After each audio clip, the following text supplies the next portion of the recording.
Good evening, everybody, and welcome to the silliest wrestling show here on the internet. It is Wednesday night, and you know what that means. Time for me to forget to cough before activating my microphone, and time for wrestling is silly. I am your host and last bastion of the vaudeville show, Eden, aka Queer Buccaneer. Joining me is you lovely people in chat. Zach's feeling a bit under the weather today. Please, everyone, say nice things about Zach in the chat. But as a result, I am flying solo for today, which means one of two things. We're going to be a little bit more loosey-goosey, a little bit more, somehow a little bit less structured. Not that we actually have any fucking structure on this show anyway. We're going to go on some different tangents, some weird tangents, and also less of a 25 to 30 minute tangent at the beginning of the show. Maybe we'll stick to like a 10, 15. How are you all doing on this fine Wednesday? It's getting to be summer, which is good, which is nice. I get to get all of my fun summer clothes out, which is good. I like for real. My wardrobe is not built for like winter and cold. I have like two hoodies, three hoodies, and like no like coats. I had to rush out and buy a coat when it got real cold. But my outfits of my wardrobe is very much a summery wardrobe, a spring summer wardrobe.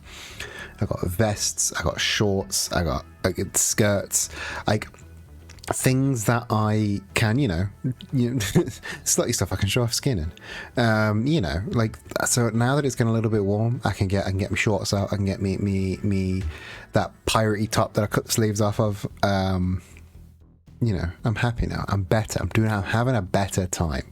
I have a sore ankle. I don't know why, but apart from that, all good. Oh, that sucks. Like my ankles, I'm so prone to like rolling my ankle. I don't know why. My like right ankle will just roll all the fucking time.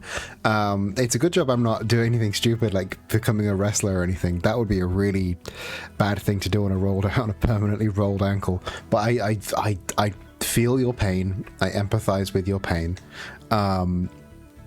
But yeah, sorry about not arriving last week. What happened last week was I took my meds because I don't know if you guys are aware, but there's like a global ADHD med shortage, which fucking sucks. So like I have to basically every morning go, am I going to do a lot of work today? Yeah, I should take meds. So I did work, and then my mother-in-law invited us around to do like a small thing, and then that sort of snowballed into a bigger thing. And because it was nice out, she got some like ciders out, and I'd forgotten that I'd taken my meds, and then I had a drink, and the combination of the drink and the meds and the sun really made me feel like proper shit. So yeah, no stream last week, but that doesn't mean no stream at all. Because we're back, we're back, we're happy. I opened OBS to set the stream up today, and my little chat box, the little thing popped up to and was like, do you want to update your channel goal to have for your plus points target? And okay, let me show you my channel goal. My follower goal is here. This is my follower goal. This is my channel goal at the minute. It's 750 followers. That's what I want to hit. That's the thing I want to hit. I am 4 away. That's very cool. I actually might hit that at some point. So that is my current goal, and it wanted to replace that with the this new thing they've got called the Plus program, which is like Affiliate Plus or Partner Plus, which gives you a better split of the subscriptions. Because I don't know if you know, when you subscribe to somebody on Twitch, you only get 50% of that money. The other half goes to Twitch, which is why I push the Ko-fi so much, because if you give me money on Ko-fi, I get all of that money, but if you give me money on Twitch, I only get half of that money. So yeah, the Plus program is this new thing that they're pushing, that if you're in the Plus program, you get a 60-40 split instead of a 50-50 split, I think is the numbers. But to qualify for the Plus program, what you need to do is have 100 plus points every month. And a plus point is basically a subscriber, or like a tier 1 sub counts as 1 point, a tier 2 sub counts as 2 points. I think a tier 3 sub counts as 5 points, or it might just count as 3 points. But yeah, you need 100 of those every month, I think is what it was saying. And it was like, hey, do you want to update your goal for your new plus program target? And mate, I've got a crowd of maybe 15 people on a good day. I am not going to hit 100 subscriber points. Thanks for trying, but nah, that ain't going to happen. And I'll be honest, I'm going to be real with you. I don't want that to happen. Storm, hello, welcome. I don't fucking want that to happen, you know. I don't want 100 people giving me their money to watch this stream. You know the pressure that would feel like for me? I'm like, my guy, it feels weird when people like gift 5 subs, or like sub at all, or like buy a shirt from the merch store. Like 100 people giving me their money would alarm bells all the time in my head. I'm like I would not have been able to like take last week off if I had a fucking 100 paid subscribers. If I was making and again, for that program, I would be making £3 per subscriber. So 100 subscribers would net me £300 a month. And let's be real, £300 a month, I can't live off that. That's not a massive amount. But if I was getting £300 a month for these streams, I would, again, fucking alarm bells. I take the money for it. I mean, I will take the money. Don't get me wrong, Paul. I will take the money, but like if I had 100 people subscribed, that would be so much pressure. Again, I wouldn't be able to take a week off. I would be like so worried about making. Not that this makes it sound like I'm not worried about making the show good now, but I make the show good now because I enjoy making the show good for my own self. You guys watching it is just a bonus. But I would have so much more pressure to make the show good for the viewers, which would lead to some really weird decisions that wouldn't be the same decisions I would make. I did say bonus. There'd be the weird decisions that I wouldn't make just making the show good for me. And I mean, from what I can tell, you guys all like the show right now, which is you like the show that I am making for myself. And if I was making the show for the 100 plus people that were in the audience, instead of making it for me, it wouldn't be as good. It wouldn't be as good. Like, I'm making this show for me, and I know what I like, and you guys seem to like it too. So that is the best way forward for me, and I could not operate in that style if there were that many people giving me money. With that said, if you do want to give me money, !Kofi, get the Kofi link. That's the best way to give me money. Do not, if you want to give me $5, if you want to give me $5, do not subscribe on Twitch. Go to Kofi and donate $5 for Kofi, or become a mark on the membership program on Kofi, because I get that whole $5. As opposed to if you sub on Twitch, I don't get $5, I get $2.50. Anyway, I'll take your money, and I do enjoy you watching, and I do enjoy talking to you live. But yeah, I make the show the way I want it, and if the audience was like huge, like that big, it would become me trying to make the show that I think the audience wants. Making stuff is weird. Making art and then performing that performance is weird. But I think you understand my point. Am I making a salient point at all, or am I just rambling like a loon? Probably the second one. Let's be honest. But yeah, we're here for some wrestles, I believe. That is the point today, that we're here for some wrestles. Yes, that is the thing. It goes from making art to making content. Storm hit the nail on the fucking head. bullseye. It would go from making art to making content. I make this. It sounds weird to call my silly borderline parody wrestling show art, but I make this silly comedy show as art. I make it for the fun of it, and I think that is the main thing for art. I'm making it for the love of the game. And I don't want to be making content. That's why I stopped making YouTube videos. That's why I shut down my Patreon, because I didn't want to be making YouTube. I didn't want to be making content. I never want to make content. Anyone that refers to their art as content, I'm gonna slap them around the face and go, shut up, you're an artist. You don't make content, you're an artist. Content isn't bad. Yeah, content is. I actually made a video about this on YouTube a couple of years ago. Art is content asks something from you. Art gives you something. Art gives you something, be that like an emotional reaction or a thought to think about or just a story.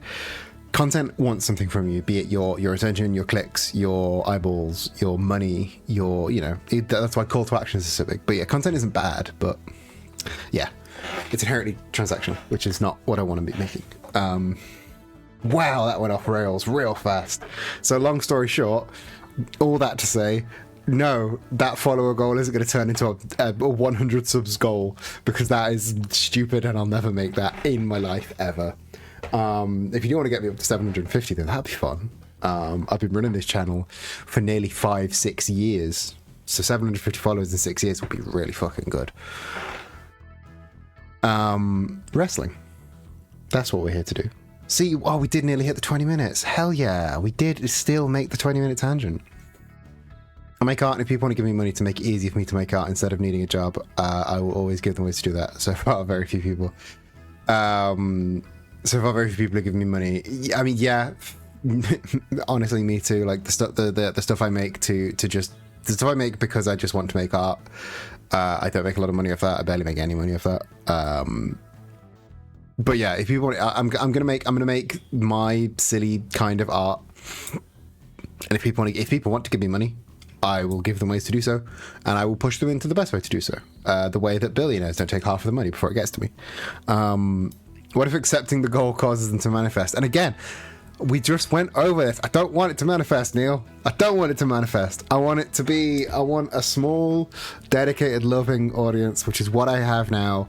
I don't want 100 iffy. I don't want 100 fair weather fans. I want my small, dedicated audience that I've got now, and I love my small, dedicated audience that I've got now. Yeah. Y'all are the best audience, because you came here for the art, and that's the cool thing. So 2 weeks ago, we had our fallout from the anniversary show, and we are on the road to Wrestling a Silly Heatwave, our next big, huge spectacular, which will be at the end of June or July. Basically, Heatwave happens when it's really fucking hot. Heatwave happens when I can't do Wrestling a Silly while wearing a shirt. That is the key to when Heatwave happens. So you know who probably won't do well at Wrestling a Silly Heatwave? The man who's in our first match, Mackie Chase, because he will literally melt. Like, we're all going to figuratively melt, but he's made of cheese, so he will literally melt. 2 weeks ago, we saw Homer Simpson taking on the Big Mac, and this week, after Homer took a rare loss at the hands of the Big Mac, Mackie Chase has been challenged by good old Matthew Wii Sports, the other halves of Vicious and Delicious and the Springfield Sports Center. All of these tag teams are looking. All of them, of course, have their eyes on the Fight Boyfriends, the Wrestling is Silly Men's World Tag Team Champions, because we've already seen Kaz lose one belt, so he is fallible. They can have their belts taken off him. And of course, both the Springfield Sports Center are two-time champs. They can maybe become a third-time champ alongside Sonic Generations, the only three-time champ. Vicious and Delicious, look, they've had a couple of dalliances with the title picture, but the expert bag fumblers they're unable to get it across the line. Let's see if either of these two can make an impression in this match to try and get towards the tag title picture. Let's go into the ring.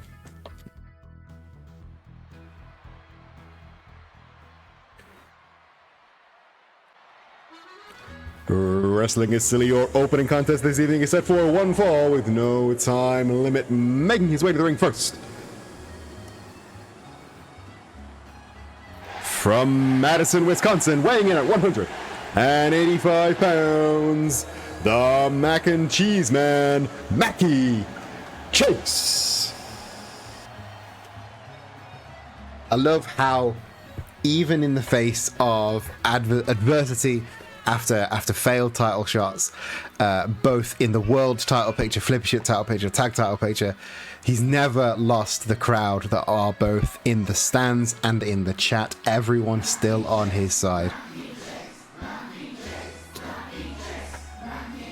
We see a lot of people, they waver in the eyes of the fans. People will lose track. People will lose enjoyment of certain wrestlers. People never lose enjoyment of Mackie Chase, because you can never not love a delicious big bowl of mac and cheese. It's got to be how it is.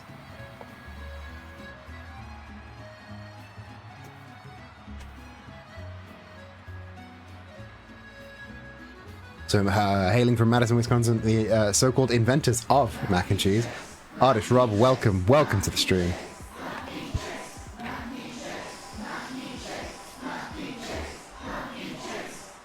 And his opponent from Woohoo Island, training out of the Springfield Sports Center, weighing in at 244 pounds, Matt. Don't often see Matt coming out alone. He's not usually a singles guy. Not since he and Homer got put together during... Cast your mind back to shortly before the tag division was even a thing here at Wrestling is Silly. We had a singles match, a throwaway match, some might say, between Homer Simpson and Matt Wii Sports, and they had so much in-ring chemistry, so much intensity when they were in the ring together. They could have become the bitterest of rivals, but instead a partnership was forged in blood that day, and the Springfield Sports Center was born. And since then, Homer and Matt have dominated every match they've been in together, dominated every ring they've been in together. Matt and Homer rarely step into the ring in singles action together these days, but after Homer was hungry last episode, he wanted that burger. He has maybe him going out in singles action, him coming out in singles action may have made Matt think that he needed to prove himself. But either way, it means we get not one but two killer matches. We need to see Matt Wii Sports versus Sans Undertale. Sans Undertale was an early Wrestling is Silly combatant, but he got very busy, got pulled into the Smash Bros division. Maybe we'll see if we can get him back in for some one-offs, but here we go. The bell rings. Mackie Chase flying out the gates with a beautiful pop-up hurricanrana. He hooks the shoulders with that spinning tiaras and brings Matt Wii Sports down. Early cover. 2 count from Mackie Chase. Mackie Chase doing what he does best, using the speed and the agility that he has over Matt Wii Sports, but Matt Wii Sports instead, gut wrench suplex attempted, but Mackie slips out the back doors and hits the back stabber. And he's up off the springboard with the drop kick. Again, Matt Wii Sports, much like Homer, the Springfield Sports Center are aggressive. They are shut down artists. They will stop you going at all. But Mackie Chase able to beat Matt at his own game, shutting down that Saito suplex attempt into a bulldog.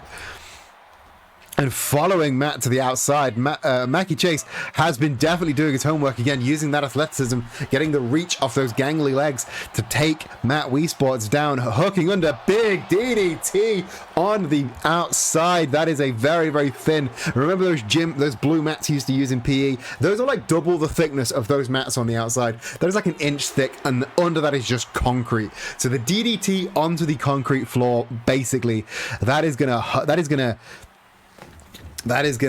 really, really affect Matt Wii Sports going into the rest of this match. But he's up on top.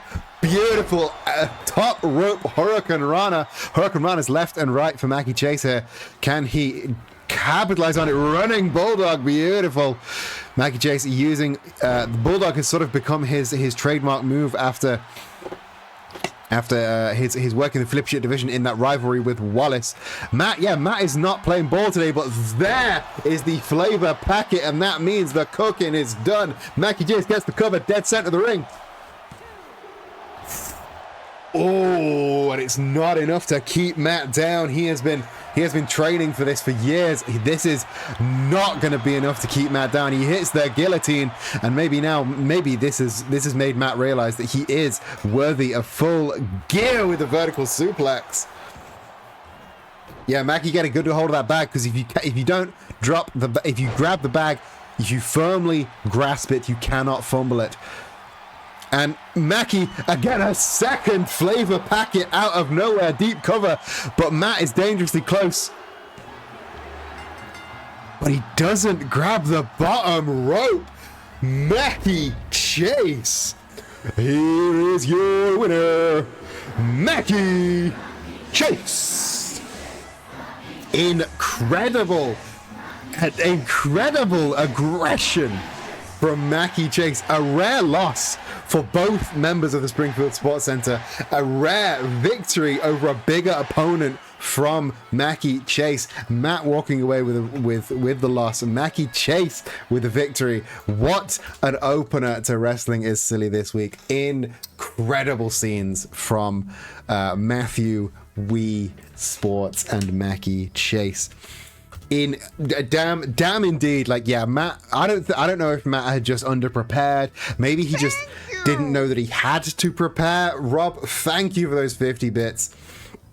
Thank you so much for those 50 bits. I just realized I don't have a big ostentatious cheer reward set up. That's how infrequently I get cheers.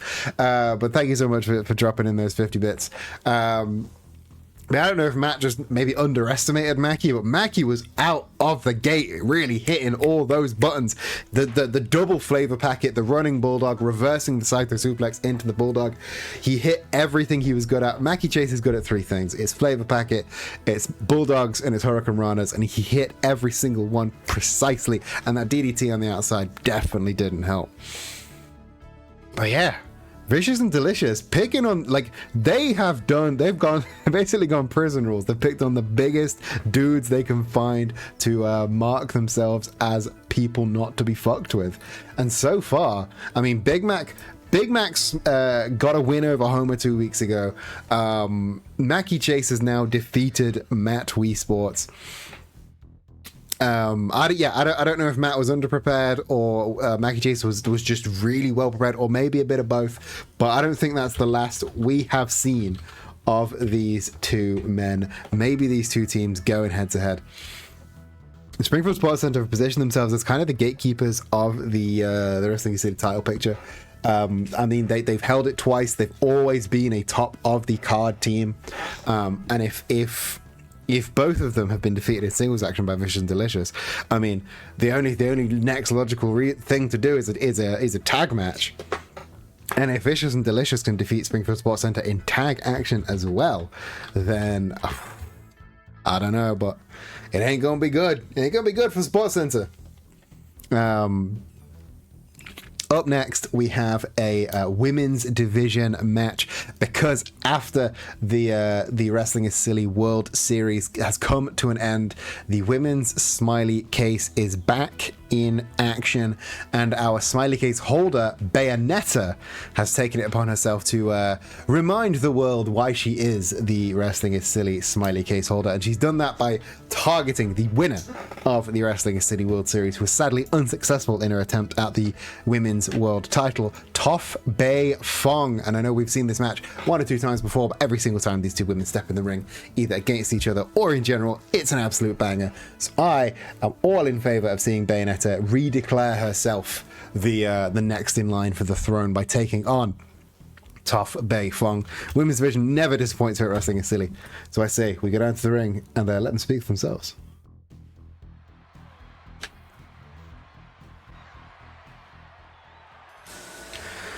Your next match of this evening is a women's singles match set for 1 fall with no time limit. Making her way to the ring first, from the city of Deja Vu, weighing in at 253 pounds, she is the Wrestling is Silly Women's smiley case holder, Bayonetta.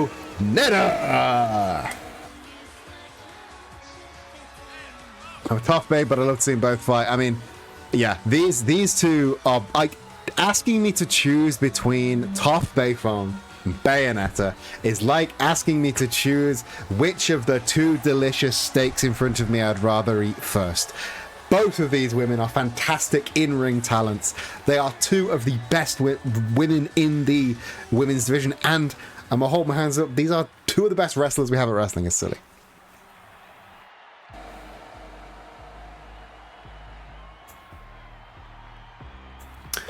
And her opponent from the Foggy Swamp in the Earth Kingdom, weighing in at 100 pounds, Toph Bay Fong. And at two very opposite ends of their careers, we have Toph, a very young, a very sprightly performer, barely in her 20s. And then on the other side, we have Bayonetta, a seasoned veteran of the fighting world, both in and out of the ring. But Bayonetta, she's not going to go gently into that night now. Now that she's reaching the tail end of her career, she is going to go out with a bang. And I don't think she's going to even consider retirement until she's had her hands on a big, beautiful gold belt that we call the Women's World Title. But Toph Bay Fong, she has proven herself almost limitless in her ability to, you know, she is a blind competitor, yet she manages to overcome basically any obstacle that gets put in front of her, because she won the Women's World Series. She has held both the Women's Smiley Case and the Women's World Title. She went for a second reign. Sadly, wasn't ready to get it at the anniversary show, but the 2 lock up now. Bayonetta refusing to lock up after a cheap gut kick by Toph Bay Fong. Oh, Enziguri avoided by Toph though. Lariat not enough to take Bayonetta down. Couple of chops, gut kick into the DDT. And now, just stomping on the hand. Bayonetta values the Wrestling is Silly Women's World Title more than any other woman in this division, and that includes any woman that has held the title. Beautiful spinning heel kick from Toph Bay Fong. From Bayonetta, but unable to keep Toph down. Butterfly lung blower, taking all the air out of the lungs of Toph. Oh, a little bit, not enough reach on the strikes from Bayonetta, giving Toph the opening to get a beautiful combination in. And yeah, like I was saying, Bayonetta loves the Women's World Title more than anyone I've ever known. She reveres that title.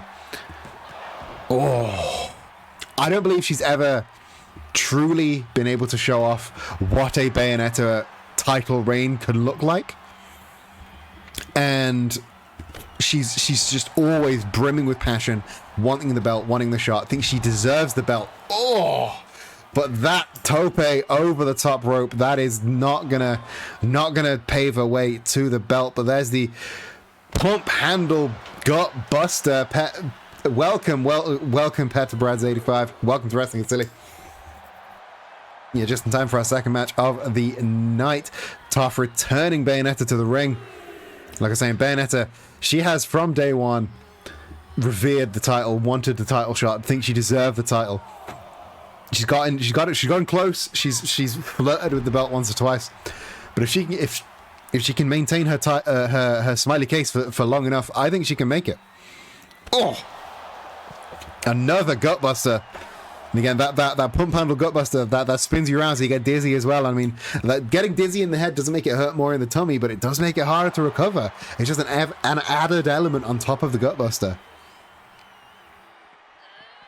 Toph now returning Bayonetta to the ring. Taking the scenic route back in enough time to catch her breath back before she re-establishes contact with Bayonetta. Oh! But the leg lariat from Bayonetta maybe gave Bayonetta too much time to get her breath back. And now Bayonetta, I think Bayonetta might have been ramping up for some sort of tope there, but Toph beating her to the punch. But there's the, speaking of the punch, Bayonetta got the waist lock, but Toph with the elbow up.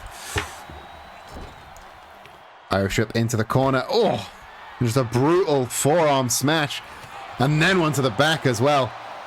Yeah, this match is not at all disappointing in the brutality.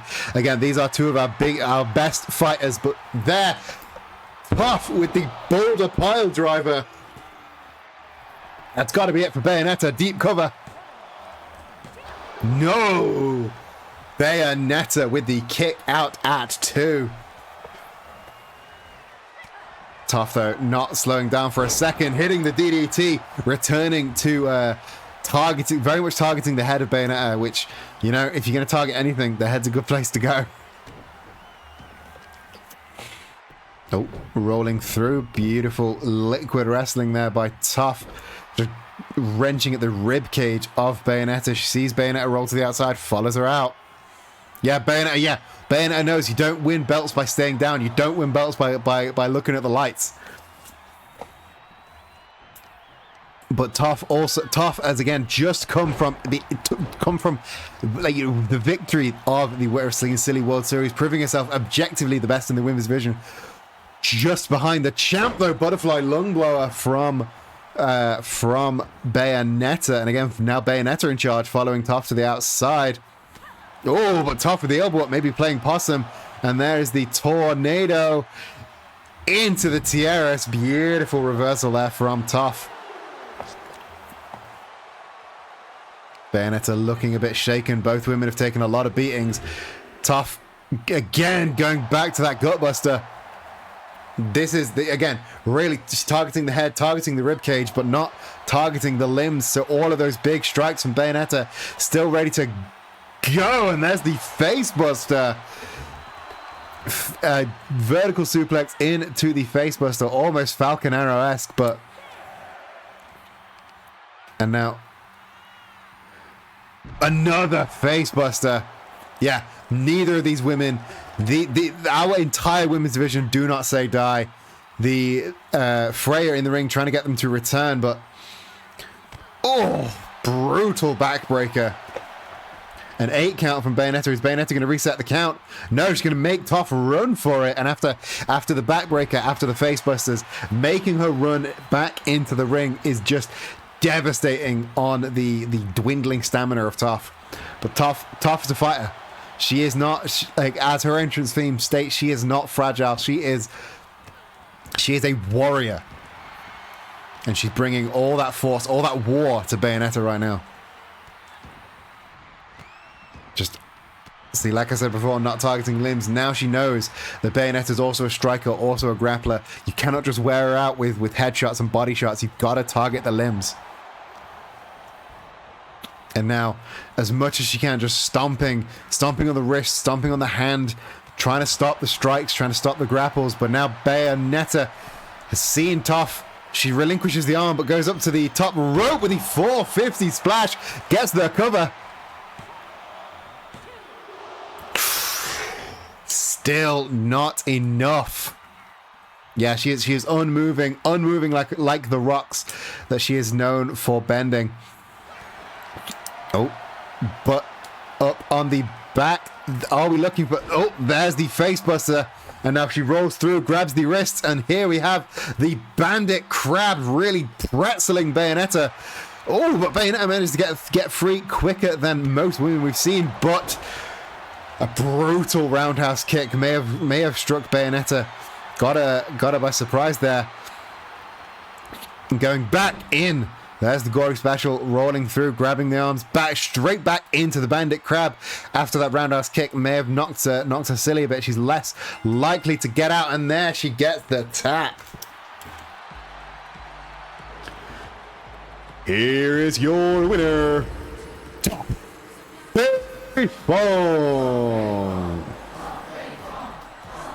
What an absolute war between these two women, Toph Beifong and Bayonetta. Toph coming out on top, but again, I don't think that's the last we've seen of these two combatants. Two women at the very, very top of the card. I can see them fighting forever, these two. Yeah, that must have hurt Bayonetta's... But it will have hurt her physically, but I think her ego is going to be damaged from that as well. She went into this match wanting to prove herself as the champ, as the champion in waiting, as it were. And then she came out with a loss. And I don't know how she's going to take that. I don't know if it's going to damage her in any way. But so yeah, I think she needs to go see a doctor, get some ice on that hand specifically. Toph spent about a good minute just stomping endlessly on that hand. But whatever happens between Bayonetta, Toph, and the smiley case, it's gonna be ugly. It's going to be ugly. Bayonetta's walking out with a bruised ego, bruised body. Let's just hope it's not a bruised soul, because I want to see Bayonetta bounce back. I want to see her using that smiley case as best she can. Coming up next on the show, returning back to the men's singles action. We saw many new faces at Wrestling is Silly Birthday Bash. We saw Professor Layton, we saw Phoenix Wright, we saw those two go head to head in singles action a couple of weeks ago. We saw King, who managed to dethrone the Dragon of Dojima and walk out as Wrestling is Silly Men's World Champion. We also saw Art the Clown, maybe the most mysterious of those 5 new faces we saw at Wrestling is Silly Birthday Bash. Art the Clown, not a person that many people in chat knew a lot about. Not a lot of people expected to see the Terrifier walking into Wrestling is Silly, walking into the Elimination Chamber. But here he is, and he's here to stay, and he has challenged Majima to a singles match. Now, he did say he wanted to challenge Kiryu. He wanted to take Kiryu on head-to-head, but Kiryu is still, after the war that he fought and after spending all that time defending 2 belts, Kiryu still not cleared to wrestle by our medical staff. So instead, supporting Majima at ringside, Majima taking on Art the Clown. Majima is a very, very unpredictable wrestler, but I think Art the Clown may usurp him as the most unpredictable man in Wrestling is Silly now. We've seen how the Joker works, we've seen how Ronald McDonald works, but as far as scary clowns go, Art the Clown is a different beast. I'm gonna get a little prediction going. I don't know if anybody in chat has seen Terrifier or Terrifier 2. Art the Clown is an absolute beast, and I'm really looking forward to seeing what he can do in singles action. So without further ado, let's go down to the ring.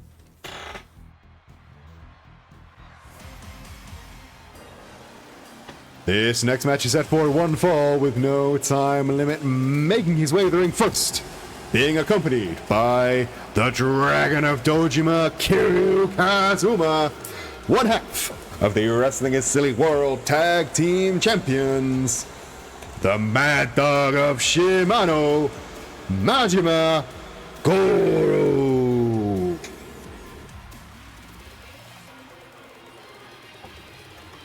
Again, Kiryu still not cleared to wrestle, cleared to come out, cleared to wear that belt with pride, to accompany his fight boyfriend to the ring. But he is not cleared to get physical in this match. He's just there to support Majima. But it's so good seeing the Fight Boyfriends together.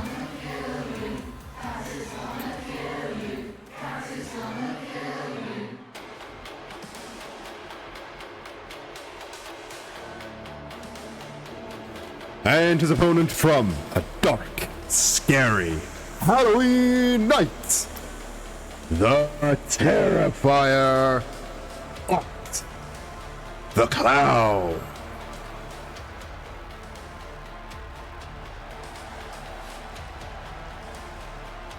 And a wild and unpredictable and unnerving character, Art the Clown. We've only ever seen him caged and unrestricted by rules. This time he's fighting under Wrestling is Silly regular rules, so countouts, disqualifications, all that in mind. So we know that he probably won't do anything way too nasty, but with both Art the Clown and Majima in the ring, I mean, it's probably still going to get nasty, let's be honest. Subtitles calling him the Cloud. Save your files to Art the Clown. Art can be trusted with your files, I promise.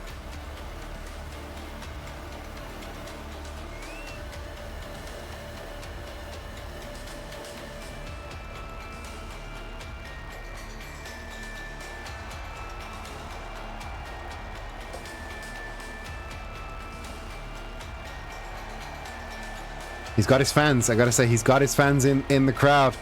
Maybe we're in Terrifier country, but he looks all charming and happy and smiley. But I think as soon as the bell rings, we're gonna see a very, very different side of Art the Clown.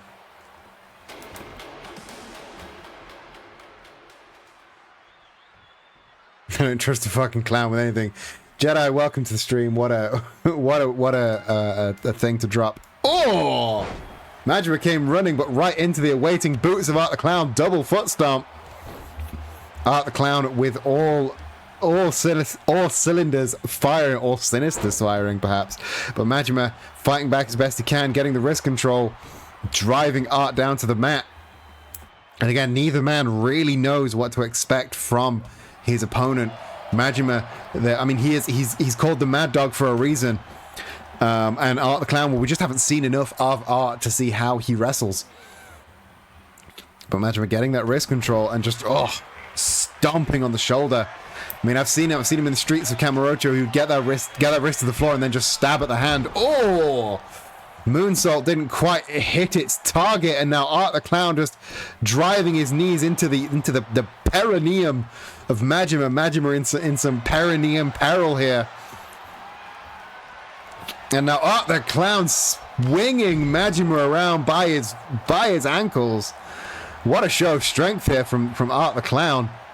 But Majima bouncing back as best he can. He's got up on the shoulders guillotine off the top rope.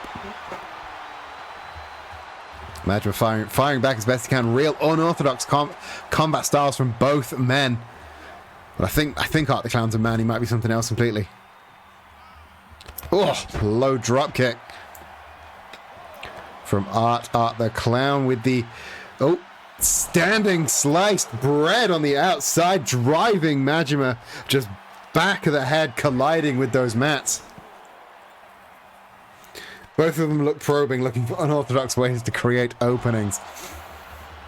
Yes, indeed, but this time I assure you, not with knives. We've confiscated all of the knives that I could find on both of them. Oh, beautiful Hurricane Rana though from Majima. Majima looking at trying to get Art back into the ring, perhaps. Instead, going for the headlock instead, trying to wear down Art. Maybe it's thinking he can win via count out, perhaps. Nope. Art just you see Majima went for the baseball slide there, trying to keep Art out of the ring. Now he's up on the shoulders with the F5 brutality from Art the Clown. Gets the cover. Majima just about able to kick him off though. And now Ooh, brutal curb stomp there from Art the Clown, driving the face of Majima down into the dirt. Majima still able to kick out though. Yeah, with both of them using, like, this isn't like karate versus kung fu. This isn't even like MMA versus MMA. This is two street fighters from across the world, both of whom unconventional within unconventional styles. But Hurricane Rana taking down Art. Just a 1 count from Art after a very late 2 count from Majima. Majima in deep water right now. Imagine they're making his distance, letting Art get up. Art pulling himself up, maybe on the wrong side of the ropes, into the spear. No, mate, Art's new to fighting in rings, so there's a few things he's going to have to learn. Avoiding the double stomps, though. There's a few things, like I said, there's a few things he's going to have to learn. And one of the things he's going to have to learn is you do not pull yourself up on the outside of the ropes like that, because somebody will fucking tackle you off the side of the apron. And nobody wants to be tackled off the side of the apron. Oh, Majima now capitalizing on being on the outside, throwing Art into the barricade, now getting back into the safety of the ring as quick as he can. Oh no, just to reset the count, it seems. He's not done with Art on the outside. Oh, Art with the blocks up. I didn't know Art had it in him to get a conventional block up like that. But Majima just standing on the hand, crushing the phalanges under his stylish boots.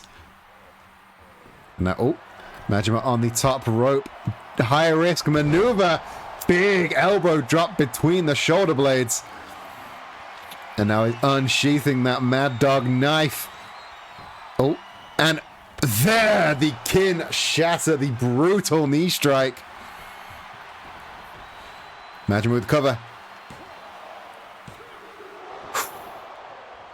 Still not enough to keep Art down, though.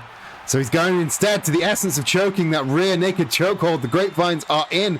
Can he make the clown choke? Can he tap the clown out? No, he's wriggling and writhing as best as he can, but Majima is not going anywhere. Could this be it for Art the Clown? No. Oh, he's dug deep and managed to cinch that grip. Majima looking disappointed in himself. He's put away many people with that essence of choking. Oh, but a mocking uppercut there from Art the Clown. You can see Art still having fun even after being put in this much peril against a formidable fighter like Majima. And now revealing the chest for the crushing forearm smash.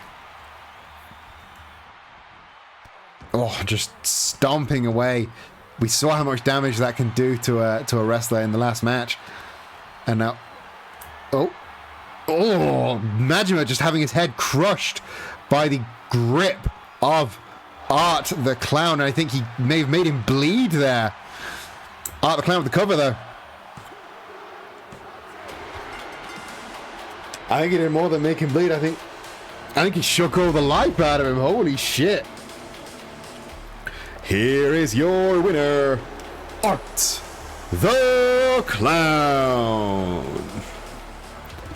He shook the fucking life out of him. Holy shit. Art the Clown, a formidable foe we have learnt today here at Wrestling is Silly. Not somebody to be laughed at, to be sniffed at.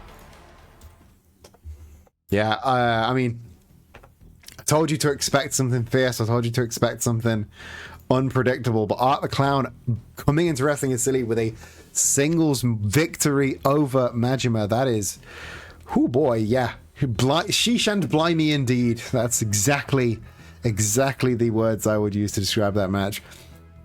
And now, for something completely different, shall we? Let's return to the women's division, because as we saw a couple of weeks ago at Birthday Bash, Lara Croft put on one absolute hell of a performance in the Smiley Case elimination match.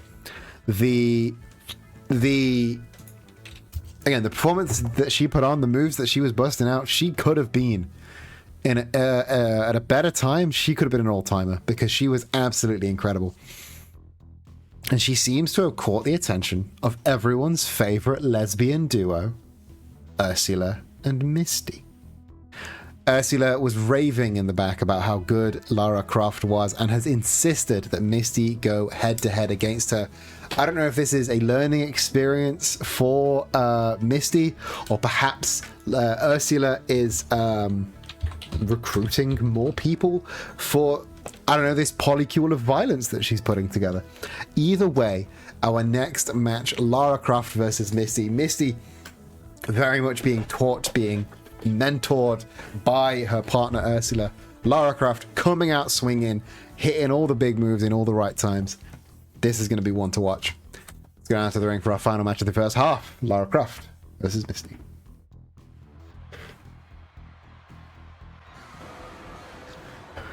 This next match is set for one fall with no time limit. Making your way to the ring first, from Cerulean City in the Kanto region, weighing in at 131 pounds, being accompanied by Ursula, Misty. Polycule of pugilism. That's quite a sentence. Big fan of that. Yeah, Misty doing well with learning from the learning tree that is, or the learning coral perhaps, that is Ursula and her seasons of victory. But still not quite enough to get some victories under her belt. But you can see at every match that she fights that she's getting better, that she's getting more knowledge under her belt. She's improving, and that's all we want to see.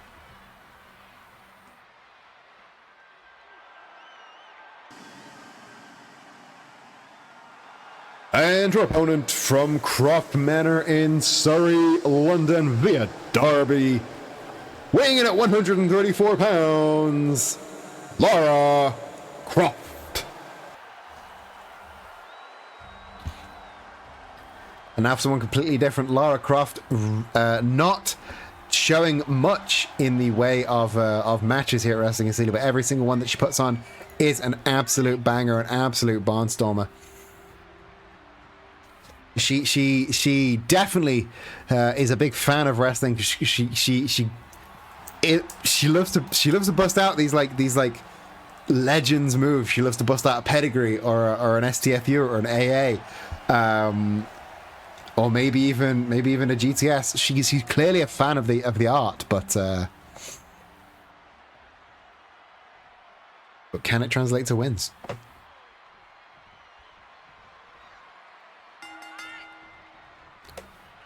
To pair up, Misty thrown into the ropes. Superman punch. Oh, into a early game spear by Lara Croft. This is what I'm talking about. All nothing but net, nothing but the big hits here from Lara Croft. But Misty not being shaken by them. Chokeslam now by Lara Croft. Now throwing Misty onto the apron. And drop kick to the outside. Thinking Lara Croft, she's clearly a veteran of the art of wrestling. Bouncing Misty off the barricade to hit a beautifully placed spear. But Misty going instead for the abdominal stretch. I mean, that I'll tell you something from taken from somebody who knows. The abdominal stretch doesn't look like it hurts, but you get in that stretch, it really does. The entire side is wrenched just outside of what is comfortable. It is a rough look. Is a stretch that looks way more comfortable than it is. Oh, monkey flip attempt from Lara, but she bounces onto the ropes into a beautiful backflip DDT. Shades of the Great Rey Fenix there. And now Misty It hit with a snake eyes. Barely able to get any offense in. Oh, but she hits the flying kick. Lara Croft. See, Lara, she's all sizzle, but as soon as you get some offense in, she's trying to get the distance, she's trying to make space, and there's the spear. Ursula walking away, not wanting to get between these two. Lara, she's all action. Can Misty capitalize? No. Oh, sit out powerbomb on those mats. I'll mention it before, I'll mention it again. That is like an inch of padding between them and concrete floor.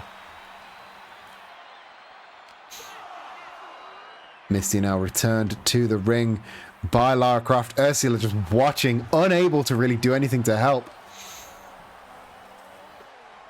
A little bit too much showboating there by Lara Croft. Misty able to get back up to her feet. Yeah, I'm sure that you're right. I think this is Misty being thrown in at the deepest of deep ends. Oh, right into a tornado DDT. But kicking out with a 1. Holy shit, that was very impressive there from the Cerulean City gym leader. Oh, low drop kick avoided by Misty. This is her opening. Can she capitalize the jawbreaker? And now, oh, big DDT. A brutal DDT there. She gets the cover. She really put everything she could into that DDT, but it wasn't enough to keep Lara Croft down. Oh, facebuster rolling through, grabbing the neck. I think she calls this the Cascade Lock. She's got Lara Croft by the neck, by the chin. But Lara Croft just able to wrench free. Oh, leg drop avoided though. Lara Croft thought she was jumping a little bit further than she was, and now Misty with the elbow drop. Gets the cover.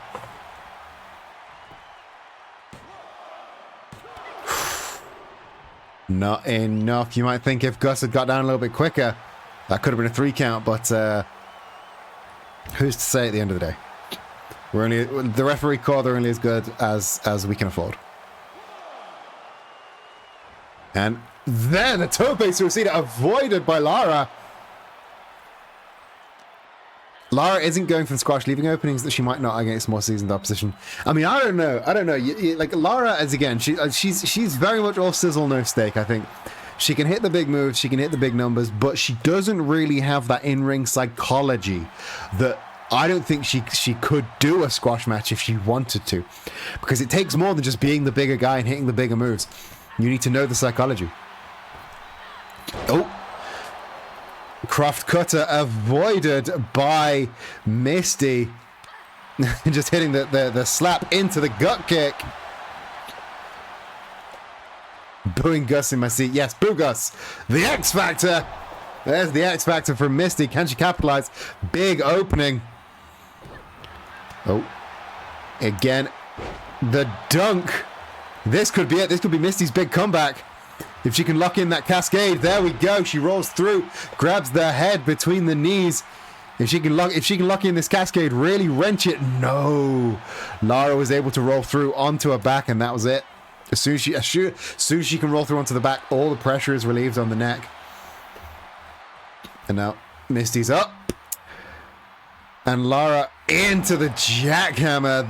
You may know that as the Max Power when Homer Simpson does it, but it's the jackhammer here and the deadlift power bomb. I've done those; they're not easy at all. And split leg drop. Again, again. Here's Lara playing all the hits, but I don't know if she can really drive it home. The sweet chin music, but there we go. Just as I was saying, she can't drive it home. Fell the wrong way. Gave a huge opening to Misty. There we go. She capitalizes on it. A seasoned vet, Shawn Michaels, when he hits the sweet chin music, falls onto them. Lara doesn't have the ring generalship to fall forward. She instinctively fell back. There's the GTH from Lara Croft. And the series of elbow drops. Again, she can dole out all the aggression that she wants to. She can play the hits, but she doesn't have the killer instinct. Beautiful, beautiful tope though. Gotta admit, the tope suicida was incredible. And the snap suplex on the outside. Oh, deadlift. Deadlift into the powerbomb. Rolls through and hits the critical knee strike. Again, here's the thing. Lara, she thinks all it takes to win a match is hitting the big moves. So she's got every finisher in the game. But if she cannot actually finish, then they're not finishes, they're just moves. Misty taking all the time she can to return to the ring. Lara Croft just about up to her feet. Misty got the opening there, but Lara powering out with the Irish whip. Oh, Misty with the boots up there. Lara one step ahead, ducking out. Oh! Spinning out into the backflip kick. Incredible. Oh, super kick avoided by Misty into the DDT. And now Misty's preparing for something. She's got something in the can. Beautiful hitting with her own super kick. Lara Croft in deep water. And there it is. Here is your winner, Misty. There it is. That is all it took in the end. The killer instinct that Misty has learned from her teachings with Ursula gave her the edge over such an aggressive fighter as Lara Croft, proving that you need more than just everybody's finisher to finish the match. Because if your finishers don't finish, they're not finishes, they're just moves. That brings us to the end of the first half of Wrestling is Silly. If you've enjoyed what you've watched so far, please do consider going to our Ko-fi page, becoming a member, picking up some merch, do anything like that. Following, cheering, as you can see on the screen, we're 4 followers away from our 750 follower goal. So if you know somebody that you think might like this, come and tell them. We've got a whole extra hour coming to you in 3 minutes time. But before then, I have a very important question for you, and that is, who is that Pokemon? Who's that Pokemon?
to Wrestling Silly. Did you get it correct? It was, of course. I didn't even hear what cry it was, but like I say basically every week, most Pokemon's cries is just some variation of or like except Jinx, who is of course we all know that. So yeah, I hope you got it right. And it was every single time I've done that, it's been a different noise, but every single noise has been an actual cry for an actual Pokemon, I'm sure. I really like that program. I really like that little widget that I built. But part of me's like, is it worth me recording me saying every single Pokemon name and then swapping out the cries with me saying the name of the Pokemon? That's a lot of fucking effort. And I also need to update it for Gen 9, so that would be like over 1,000 names. I don't really know if I can be asked to do that, but it would be better than the cries. What do we think? What do we think? Do I keep it? Do I swap it? Who's to say? Welcome back to Wrestling City, the show that we're supposedly doing. And we are trucking on with a tag team match next. Recording unique cries for Pokemon. Every Pokemon over. So you're suggesting? Are you suggesting that I re-record all of the cries myself? It will just all be or that one was Pidgey. That first one was Pidgey. I knew that one was Pidgey. But it's all just that's my Kricketune. That's my Kricketune. It's that's the best cry. That and Jinx, which is yeah. But if Matt Berry ever drops in, he has Kricketune cry as his walk-on sound, and you'll see how accurate I was with. It's great. It's perfect. Side note: if you want to walk on sound, there is a channel point redeem, or if you are a sub, then you can send me a DM on Discord with what you want your walk on sound to be. Those are the options to get yourself a noise. People love a noise, right? Who doesn't love a noise? But yes, honestly, I find it way more fun when it's incomprehensible noise. Again, we'll stick with the incomprehensible noise. Then we'll stick with that. I mean, why the fuck not? So yeah, wrestling is. Let's go back to wrestling, shall we? We've got 4 more matches for this evening. The first match of the second half of the show is a tag team match. We have 2 of our. I don't want to call them mid-card because I love them both so dearly. 2 of our beloved teams. We have the Union versus the Revachol Citizens Militia. The two teams that have both, again, flirted with championship gold. Harry Dubois gave Colonel Sanders his first ever singles loss and did almost become Wrestling Silly Men's World Champion. And now he and Kim are firmly in the tag division.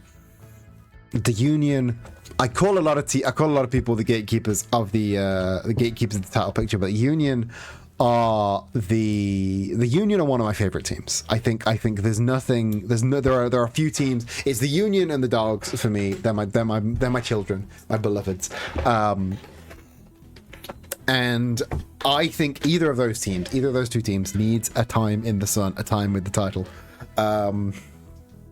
And if I had my way, if I was chief booker of the show, which spoilers I am, then the Union would be in the title picture. I think they deserve it. I just think they haven't realized that they deserve it yet. So our next match on the card is the Union versus the Revachol Citizens Militia. An incredible match, no doubt. I'm just waiting for it to load up now for you both.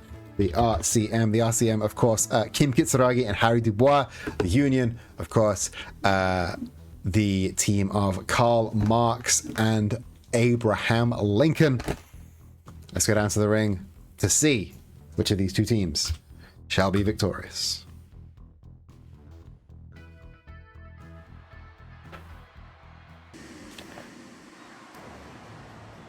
This next match is a tag team match set for one fall with no time limit. Making her way to the ring first, from the heart of the workers via Sinking Spring Farm, Kentucky, the team of Karl Marx and Abraham Lincoln, the Union. If you've never seen the Union here Wrestling is Silly before, here are some fun facts about the Union. These two were real life pen pals. They exchanged letters throughout both of their lives. They were good friends, and also Abraham Lincoln is a highly qualified wrestler who is credited as inventing the choke slam. Those are I know I said that. I know I said those with the same cadence that I say a lot of my quote unquote facts that aren't real. That one is a real true fact. Those are both real true facts. You can Google them. Yeah, two very, very seasoned wrestlers. Karl Marx also used to debate communism with people in bars, and then when they would call him out, he would get into punch-ups with them.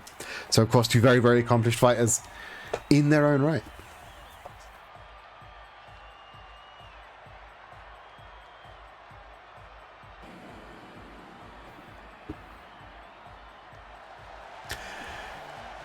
And their opponents, from the city of Revachol, Kim Kitsuragi, Harrier Dubois, the Revachol Citizens Militia.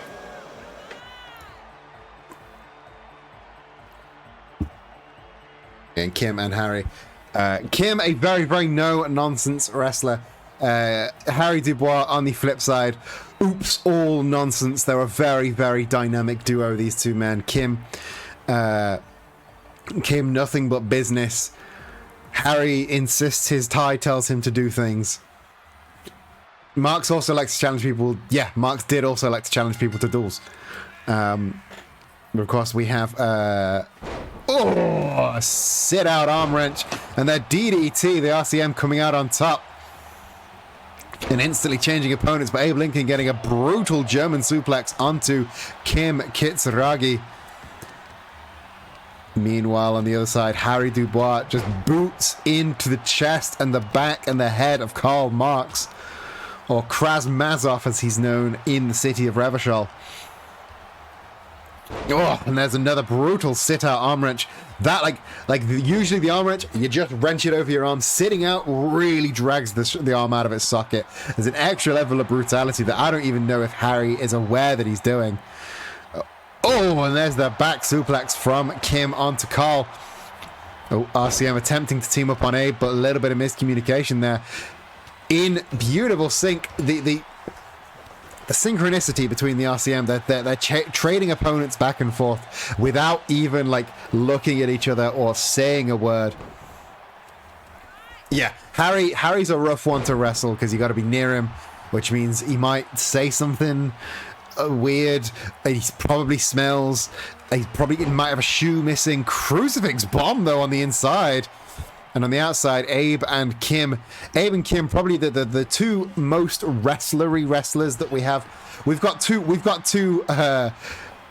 brutes, street fighting brutes in Marx and Harry, and two capital W wrestlers in Abe and Kim. But sometimes you need what you are as your weakness, and sometimes you need something completely different. Harry. Looking out for Kim there, the Hurricane Rana avoided by Kim, but Harry getting the shot nonetheless.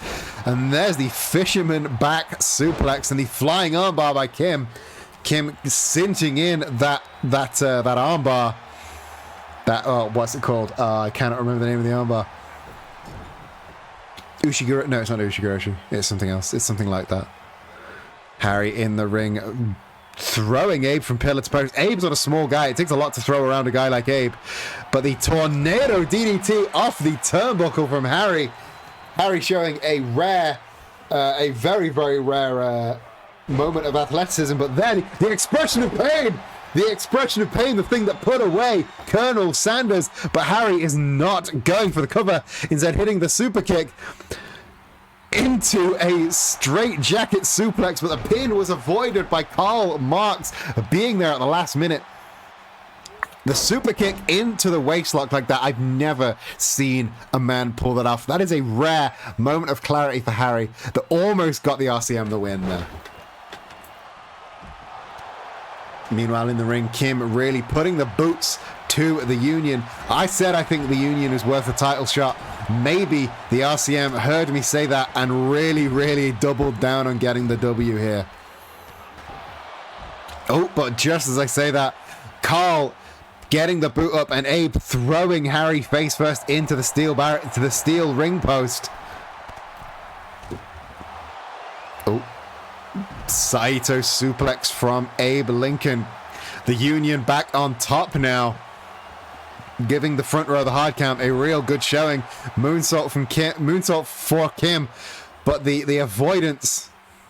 Oh, and beautiful, almost taking Kim's finish of the Kim switch, turning it into a bulldog. Beautiful move there from Karl Marx. And Abe now just going to the well a bit of the strikes, those big cricket bat-like hands. But now Karl flying out of nowhere to shut down Harry's offense. Then he got the moonsault, but Kim had the knees up. Kim and Abe, the two men most with it. But Abe hitting a brutal German suplex. You saw Kim's head almost came into contact with those steel barricades, much like Harry's did just now.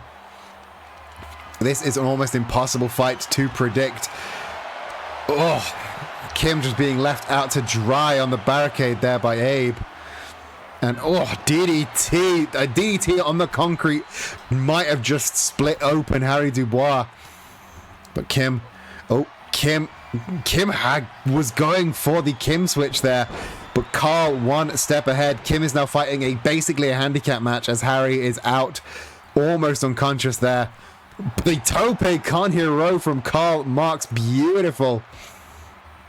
Harry's back with it now. I think he's seen the sight of his own blood and it might have unlocked something inside him. And he's got the arm. Oh, really wrenching that arm, but he's maintaining grip of the wrist. And instead just really wrenching at the wrist, driving into the shoulder as well. The way Harry wrestles, he flips from these big, brash, ostentatious moves to just occasionally there are hints of some sort of clarity, and he becomes this like technical superstar. Oh, meanwhile Karl Marx another DDT right on the brickwork. Abe Abe has Harry up on his shoulders. This is not looking good for he's trying to fight out of it though. I think Harry felt himself going near that barricade and knew if he fell into that barricade, he was not coming back. So he fought and he managed to get out. But now Harry's fighting both of the Union on his own. German suplex from Abe. Karl right there to pick him up. And Karl with those real educated feet, lefts and rights. Oh. Again, Abe really one step ahead, wrenching at the head. We saw that was all that. I think that was the move that put Art the Clown in the victory position over Majima earlier in the show. But now it seems it's done the same thing for Abe. Harry looks sparked out. This is again, for all intents and purposes, a handicap match until Harry comes back to his senses, or is forced back into them by Abraham Lincoln. But he's a real fighter. He's doing as best as he can. But the code red from Karl Marx into the sling blade onto Kim. The Union is cleaning house with the RCM. Of course, the attitude that Karl Marx has towards the police, I'm not sure that we expected anything else. Yeah, the Union defeating Detail, getting 2-1, punishing the RCM. They are going for it. They are playing chess. The RCM are playing checkers. And don't get me wrong, the RCM are real fucking good at checkers. But the Union are just that one step ahead. They're playing a different game. Oh, the hanging DDT, the dead weight DDT. But Kim's firing back. Kim's firing back, but the lucha arm drag there from Karl Marx.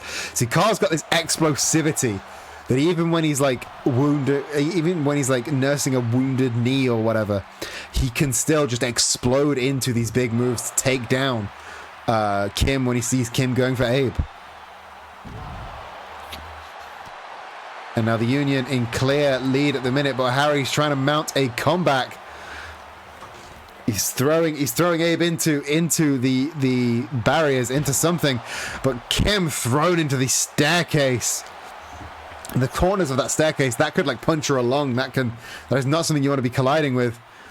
Oh, was that a pump handle Saito suplex there from Harry? I don't know if he knows what he was doing, but he got Karl down, and that's the important thing. And just a series of big, again, those cricket bat right hands. But, oh, Kim Kitsuragi able to body slam Abe Lincoln, a much bigger, stronger man. And now he goes up. And no, Abe able to use his long limbs to slip out the back door there. Oh, Karl dropping the knee right on the nose of Harry Dubois. They're really putting the RCM through the ringer here. This is not looking good for them. They've returned Kim to the ring, and I can only assume that is in an attempt to wrap up the game, but Kim's fighting back as best he can. The German suplex, though. Abe with the cover. A kick out at 1.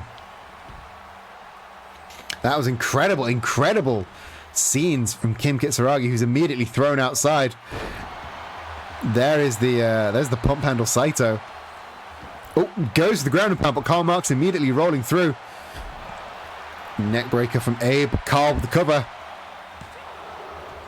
Harry, they're able to dig deep. A successful endurance roll there from Harry Dubois. Marx with the X Factor, though. And now Karl Marx up on the top rope. The elbow, but the pool was empty. Abe Lincoln, just driving Kim into the ground with all the force of his entire body. And now he's grabbing him by the neck, and there, the original choke slam. Karl Marx with the cover. Incredible. Here are your winners, the Union. Abe Lincoln hitting the original choke slam, and Karl Marx getting the pin, the two of them as quick as possible getting that cover. They truly dominated. After the RCM got all of their energy out, the Union was able to expertly pick them apart one by one, separate, divide, and conquer. And that is exactly why I believe they should be in the title picture. They are one of the best teams we have in Wrestling City, one of the most underrated teams that we have in Wrestling City. Strategy over immediate reaction. The RCM were always a reactive team. They are a reactive team, but the Union are a proactive team. They are a planning and strategic team, and you saw how in sync they were from the off. They should join the pantheon of Fight Boy Friends, of Springfield Sports Center, of Sonic Generations. They should get an honest shot at the world tag team titles. And it's displays like that I think it's impossible to argue with me on that point. Speaking of titles, let's talk about the mixed tag titles right now, because currently holding the mixed tag titles after defeating Sound of the Summer Len, the frozen throne. Winter truly did come for Len. Their sunshine was stolen, and we are now in the winter of discontent, as Frozen Throne, the team of Sub-Zero and Elsa, currently are holding the Wrestling is Silly mixed tag team titles. And that seemingly has unearthed an old wound in the form of Maya Pauline. Now, Maya Pauline, of course, was the inaugural mixed tag team champion with her now ex-boyfriend, Mr. M.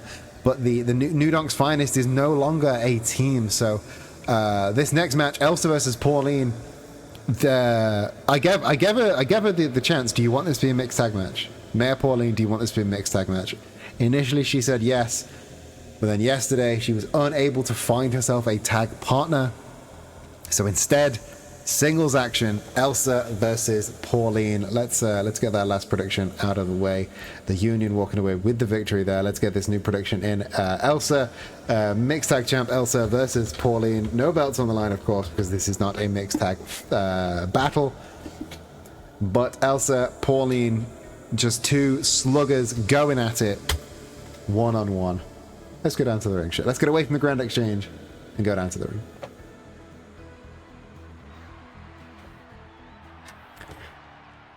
This next match is set for one fall with no time limit. Making your way to the ring first, from the frozen outskirts of Arendelle, weighing in at 120 pounds, being accompanied by her partner and the mixed tag team champions, Elsa.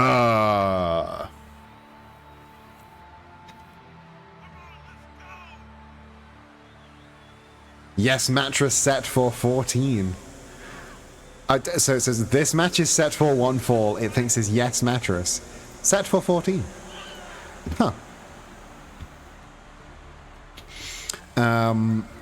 Yeah, that's about right. That's about right. I would say. That's you basically get the gist with those subtitles. I don't know if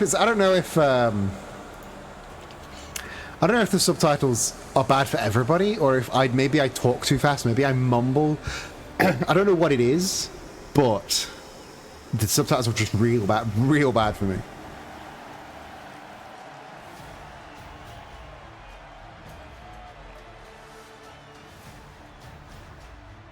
Yes, this will be Elsa's first outing since winning the mixed tag titles at the anniversary show Birthday Bash.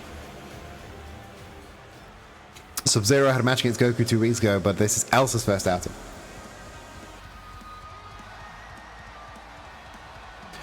And her opponent from New Donk City, weighing in at 136 pounds, Maya Pauline. I mean, subtitles are just rude against Northerners, that is the thing. Subtitles still... voice identification still can't get Glaswegians at all. But despite now living in the North, I don't have a Northern accent because I'm not from the North. I'm spiritually from the North because I'm from the Midlands. But thank you, Ayakara. I'm spiritually from the North because I'm from the Midlands, which is just the North, but worse. But I don't sound like I'm from the North. And even when I'm doing the entrances, I'm putting on that sort of transatlantic accent. Both women flying out of the gates, going head to head, neither one hitting their target. And Pauline going for a Boston crab, a New Donk crab, with a New Donk crab with one leg hooked. Not quite a sharpshooter, not quite a Texas cloverleaf. Instead, just a Boston crab with a little bit of flair on it, I suppose. But speaking of flair, Elsa, all flair, all sizzle, and all steak. Oh, the knee colliding with the forehead of Maya Pauline. It's a real fall from grace for Maya Pauline. She was a firecracker. She was in line for not just mixed tag champ. She was also in line for the hardcore title, and then she lost the hardcore bout to Wonder Woman. She then lost the mixed tag also to Wonder Woman and Superman. And then, after the appalling performance from Mr. M in that match, she kicked him to the curb. You know, much deserved, I say. You know how we feel about Mr. M here at this show. But she's just not doing so hot now. She's kind of floundering, kind of not really doing much. She's I think that she needs to maybe have a bit of a think about what she wants here at Wrestling is Silly. Now that she's gotten away from Mr. M, because it was Mr. M that brought her into the fold. But now that she's gotten away from her, the rope-assisted powerbomb, just a 1 count, unfortunately. Now that Pauline's gotten away from Mr. M, she can really have a think about what she wants here at Wrestling is Silly. Beautiful roundhouse kick from her there. See, she's got the talent, she's got the skill. But so far, she doesn't have a sense of direction. She wanted gold. She wanted gold, and she wanted to lord over the divisions with Mr. M. But now I don't know if she knows what she wants. With the waistlock and the beautiful waistlock takedown. I think maybe, like we saw this from Superman recently. He broke bad, and then he fought back, and has now, I think, captured the love of the audience again. Beautiful! Maya Rampage there from Maya Pauline. Gets the cover. Not enough to keep Elsa down, though. Just a 2 count for the princess.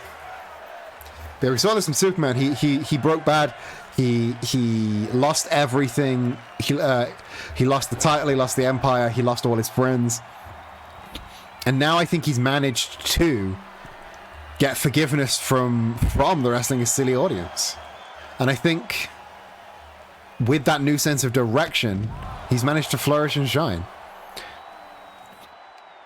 And I think Pauline might need to go through the same sort of inward reflection, because right now she's floundering. She's reopening old wounds just for the sake of reopening old wounds. And it's not doing it very well. I mean, that was a beautiful flipping neckbreaker, but Elsa just 1 step ahead, because Elsa can get her mind completely in the game, whereas again, I don't think Pauline can fully commit to this. Yeah, Superman redeemed himself by committing to putting his wrongdoing behind him. He put his wrongdoing behind him. He made up with Wonder Woman. He fought Goku just for the love of fighting Goku. And there, the deep freeze, that bridging figure 4 leglock by Princess Elsa. This is the thing that usually will put down her opponents, because she can snap both of your legs doing that. Pauline, though, just about able to wrench herself free. Yeah, with Superman, you saw it was an honest commitment to change. And I think if Pauline can commit to that honest change, if she can start wrestling not for the good of lording gold over people, but for the good of New Donk City, for the good of her own reputation, then maybe she can come out here on top. Speaking of coming out on top, though, bouncing off that top rope, hitting the Maya Rampage once again. Can she do it? Can Elsa take 2 Maya Rampages? Yes, she can. Elsa beautifully kicking out, kicking up to get the separation, throwing her under, getting a beautiful flip into. I don't know what connected with what there, but she came out clutching her head. Irish whip with the sleep into a brutal dropkick there from Maya Pauline. And again, I know I've been doing a lot of character analysis of Maya Pauline, and this is all me pontificating. Maybe she's completely happy here as one of the villains of the division. But she's not really a top of the card villain, is she? She's not really in the title picture. She's no Bayonetta. She's no Wii Fit Trainer. And I think maybe she can do better. Like, Elsa's got gold. Elsa's got the mixed tag titles. And Elsa's currently got the upper hand in this match once again. Or I say that, it is very back and forth, because just as soon as I said that, Pauline back on top. And speaking of Pauline on top, Pauline on the top rope now. Empty pool, though. Nobody was home for that elbow drop. Now Elsa into the corner. But she got the elbow up. Successful connection of the elbow there. Pauline, though, firing back as best she can. And slam dunk right into that canvas. Elsa though, dip, dodge, duck, dive, and dodging. And, hitting the backbreaker. 2 count from the referee. Elsa, in quick fashion, rushing back into the ring. Well, rushing Pauline back into the ring, taking the leisurely route for herself, just enough to get her breath back. Oh, beautiful splash there from Pauline. Stinger splash there from Pauline. Can she capitalize? And I don't think she can because Elsa one step ahead.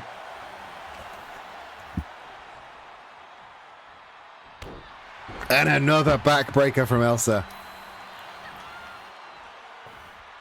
All y'all, don't forget to stay hydrated. As you can see, I'm getting a little bit croaky because I'm forgetting.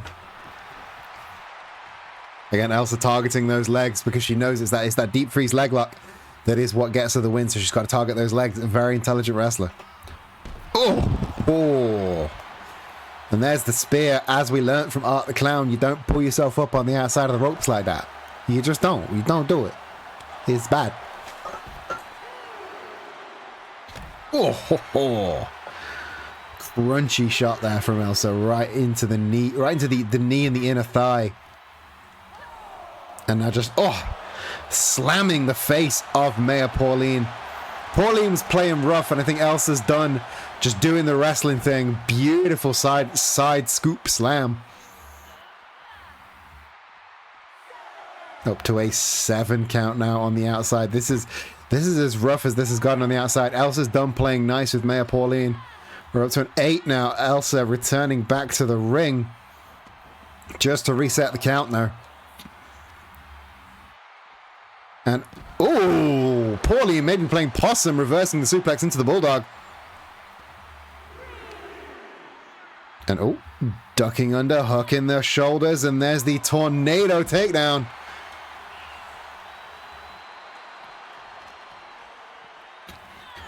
Pauline now returning Elsa to the ring. Elsa now on the back foot and struck in the back. Crunchy shots there by Pauline, and the drop kick straight to the chest. Gets the cover. Elsa though wrenching her way across the ring to get that rope break. Pauline doesn't look happy about that. Not one bit. There's the shot across the chest and the short arm lariat.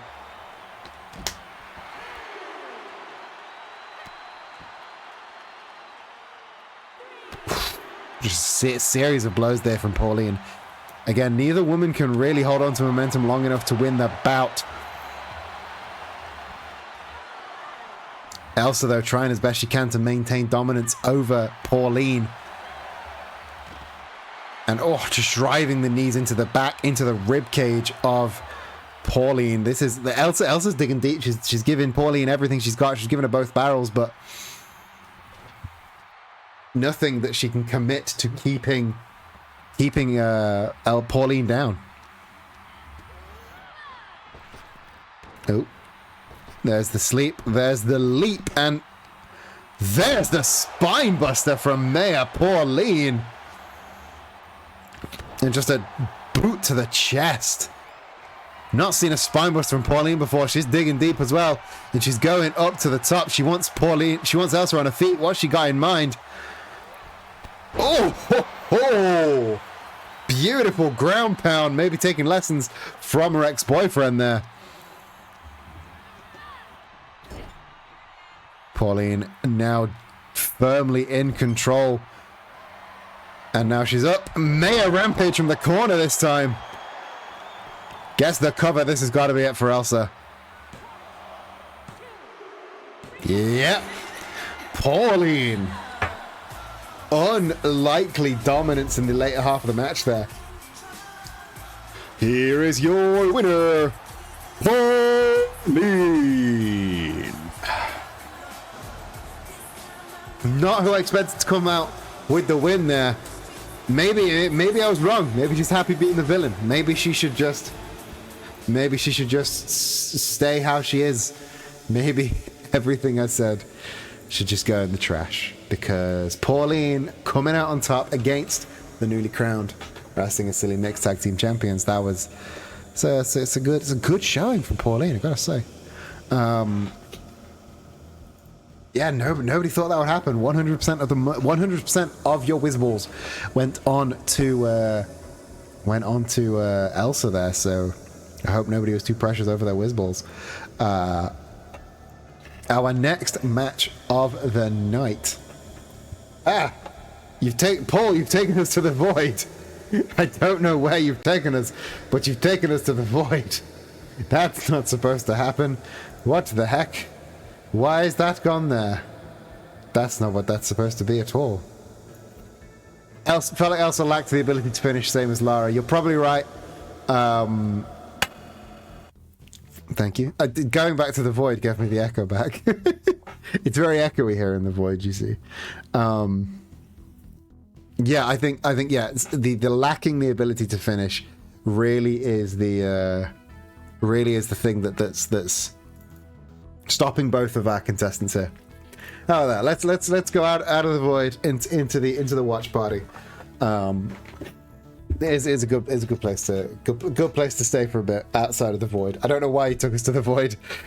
I have to ask our teleportation guy. Hey, why are we going to the void? I wasn't supposed to go to the void. The void isn't in my locations. I'm not CoffeeZilla. I don't need to go to the void. But yes, Elsa did very much lack the ability to finish. I mean, she is definitely more used to a mixed tag atmosphere where she doesn't just have to rely on herself. She can rely on Sub-Zero as well. But interesting that it was Pauline that picked that fight, and Pauline went on to get the win. But again, Pauline still cannot challenge for that title because she has no mixed tag partner. Moving on to our next match, our penultimate match of the evening. Two more of our brand new fighters, two more of our go-to new title picture that were all introduced at the Elimination Chamber at Birthday Bash just 3 weeks ago. Professor Layton, whom you saw defeat Phoenix Wright just 2 weeks back, taking on one of the newer unseen in singles action members of our roster, Bender Rodriguez. This is looking to be a very, very interesting fight. We've not seen a lot of Layton. We've seen even less of Bender. This is just, we need to get the lay of the land of all these new guys. We need to see what they can do. And of course, we know that Layton is good at the psychology, the mental game. But we also know that Bender is real good at bending girders. So probably he's gonna be, hard to work around. Let's see who comes out on top though. Two very, very different styles. Only one way to find out who wins.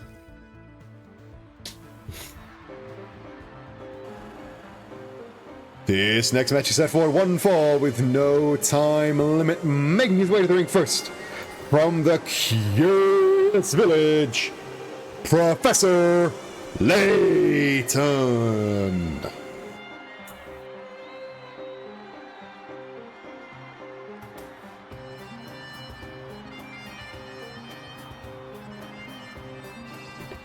See, very, very slow, very meaningful entrance to the ring from Professor Layton.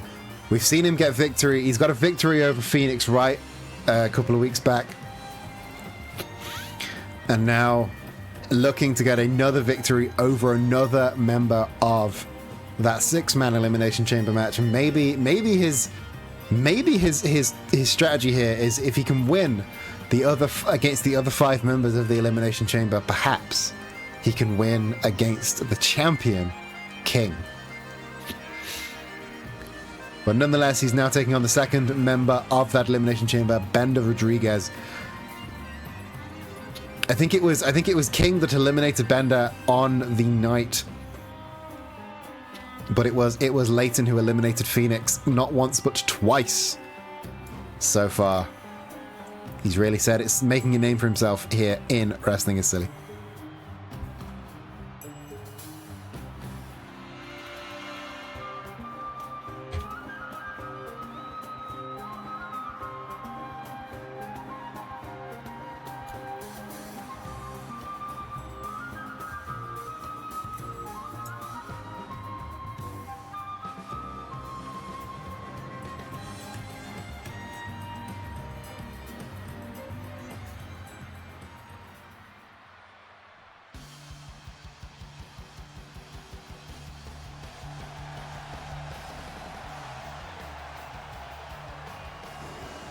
And his opponent from the year 3000, Bender Bending Rodriguez.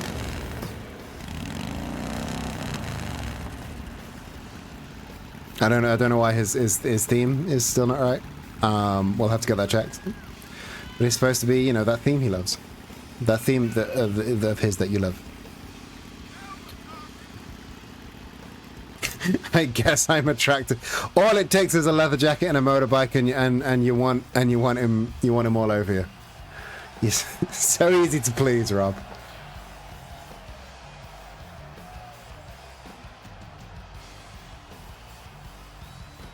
Wait, Rob, have you seen the Big Mac? Have you seen our wrestler, the Big Mac? Because I don't know if you've ever been attracted to burgers before, but you might be attracted to burgers after you've seen the Big Mac. Because we made a Big Mac real sexy.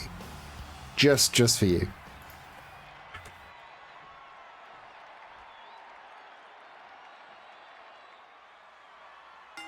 And there is the bell.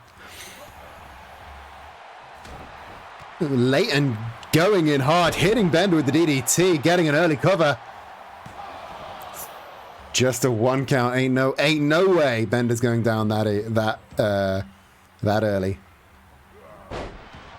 Don't forget, Bender had a heel identity as the Gender Bender back in the year 3000. That was a different company. That was rigged to make money for people. That was a villainous industry. Now Bender using all of his strength to crush the rib cage of Professor Leighton, but Leighton just able to slip out with some well-placed elbows. Bender, though, looking at trying to do as much damage to Leighton as possible, lifting him up and dumping him back down with that power slam. Bender going up to the top rope. Not the fighting style I expected from Bender, but maybe he's a high flyer with that big elbow drop. Gets the cover. Yeah, that whole wrestling scene, that indie mud show shit, that is not what we're about here at Wrestling is Silly.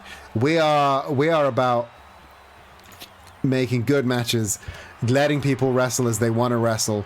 We ain't about... Yeah, we are not the same as them.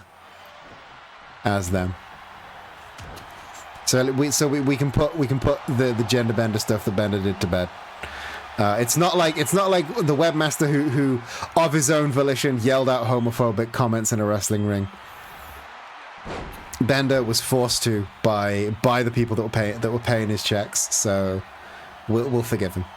And he only did it once. He was only in there for one match. Oh, there's that show of strength. Then you gotta have strength to show off to be able to bend girders like that. But of course, the athleticism to bounce up for that drop kick. Not enough to keep Leighton down though. Oh, big double axe handle to the back. Bender flexing his muscles, showing what he can do. Leighton getting up. We've said it before, on the wrong side of those ropes. Bender coming out to meet him. This cannot be good. Back suplex on the hardest part of the ring. Oof, oofy owie indeed. It's Flexo. It's Flexo. Flexo is his brother. he can still flex his muscles without being Flexo, the evil Bender.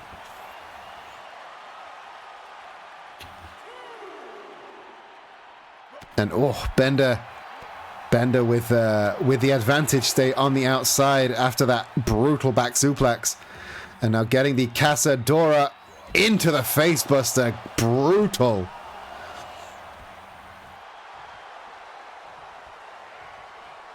Bender having no care for his opponent, but then again, he refers to all humankind as meatbags. So I don't think he has any.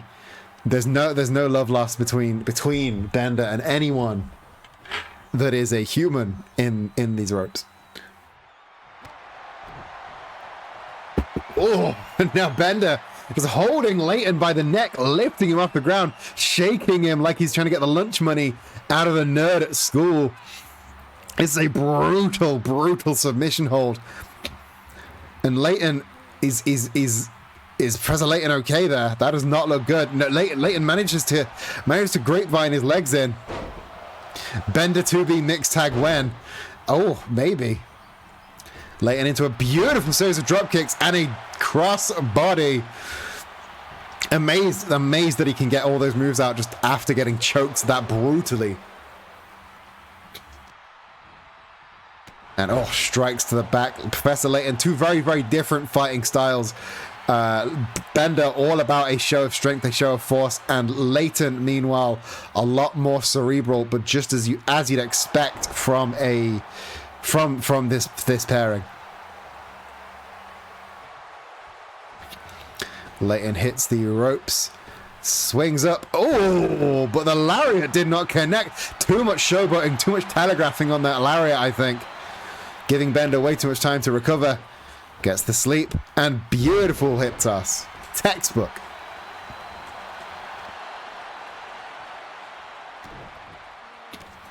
Professor Leighton just driving his foot into the face of Bender before climbing up the ropes. High risk. Knee drop onto the face of Bender, maybe trying to smash those ocular units. Gets the cover. Not enough to keep Bender down there. Leighton going back up. If at first you don't succeed, Phoenix Splash. Phoenix Senton gets the cover.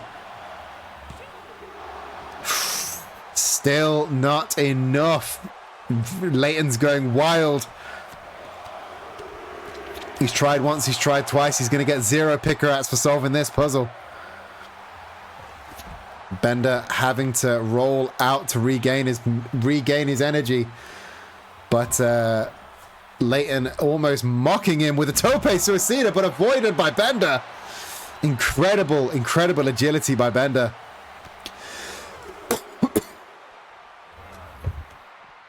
Beautiful wrist control. Maybe trying to snap the hand off, and there it is again.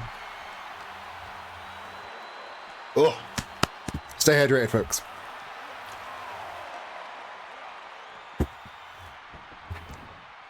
He had 3 tries at trying to snap that hand off, and none of it was playing ball. He had to change tactics. See, I like a wrestler like Leighton that can think on the fly, change his strategy. I think Bender was going for that choke again. Leighton had the forethought, drop to his knees, get the jawbreaker, but as soon as he went for something, maybe he was going for some sort of suplex there. And there's just a thunderclap. Again, Leighton goes in to try and disable the hands. A distraction punch there. Get a cheap shot with that sucker punch. And there's just a big uppercut. And discus lariat. He saw it coming a mile off. And now, drenching the head of the bending unit against that, just a steel cable wrapped in electrical tape. And lariat by Bender into the back, body drop. And up and down for the spine buster. And again, a lariat is not... A lariat or a clothesline, they're not... That spine buster was all you needed. Spine on the pine, puts down the professor.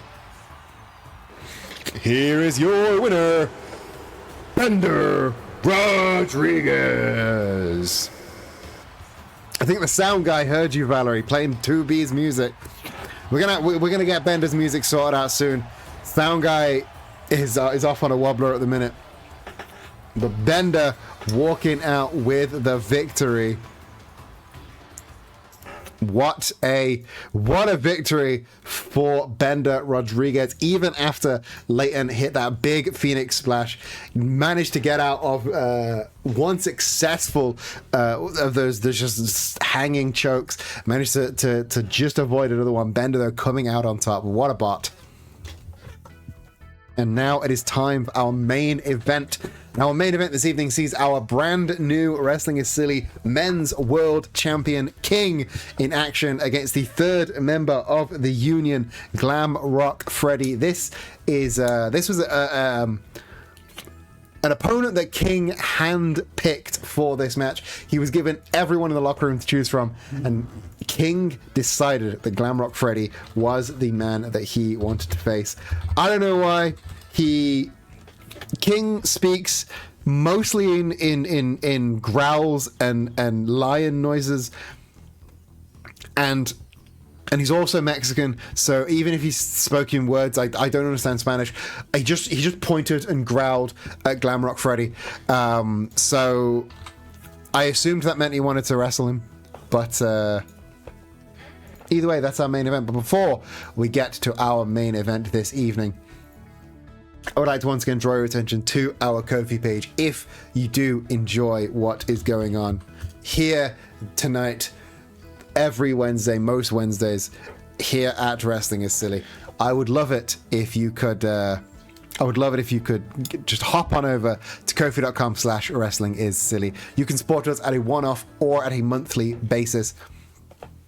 You can just bounding through our membership tiers at the minute. We've got the tip jar. £1 a month gets your name in the credits at the end of the show. The £5 a month gets you get a discount code of 20% in the merch store and name in the credits and a special Discord role.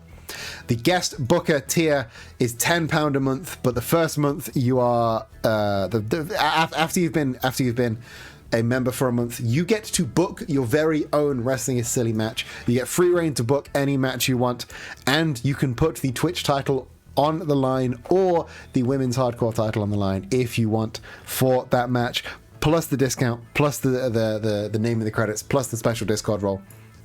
£15 a month gets you on the mat. You get all the previous rewards, and you get your name, your logo, your display picture, a meme you really like on the mat of Wrestling is Silly. Every single time there is a suplex, a slam, a pin, your logo, your face, your favorite picture of a frog will be emblazoned upon that mat.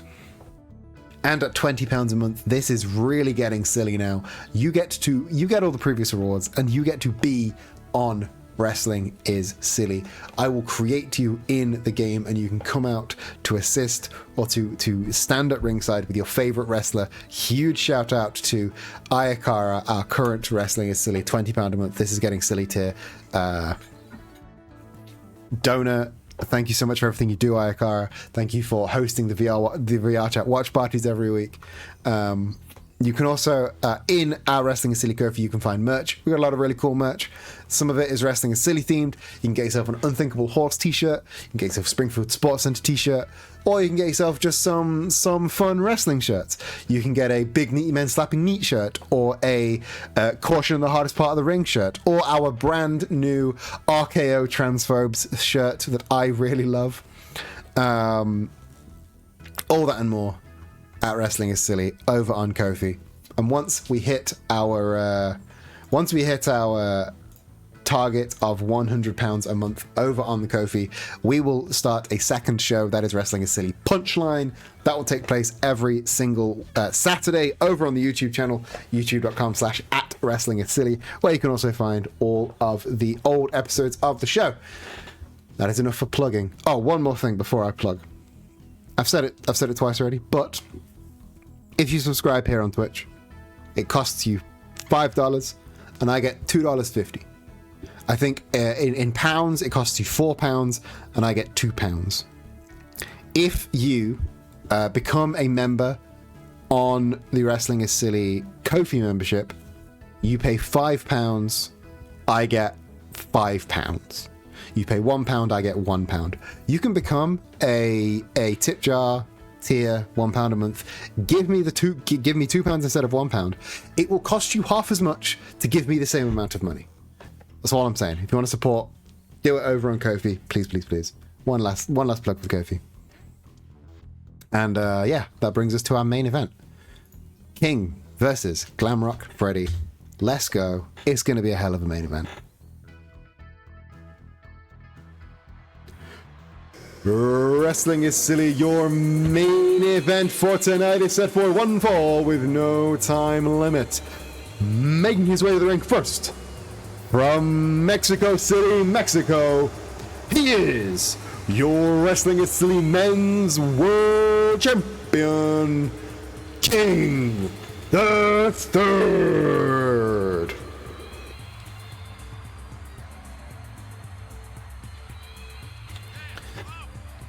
Your main event, haha, get it? Because he's got a main.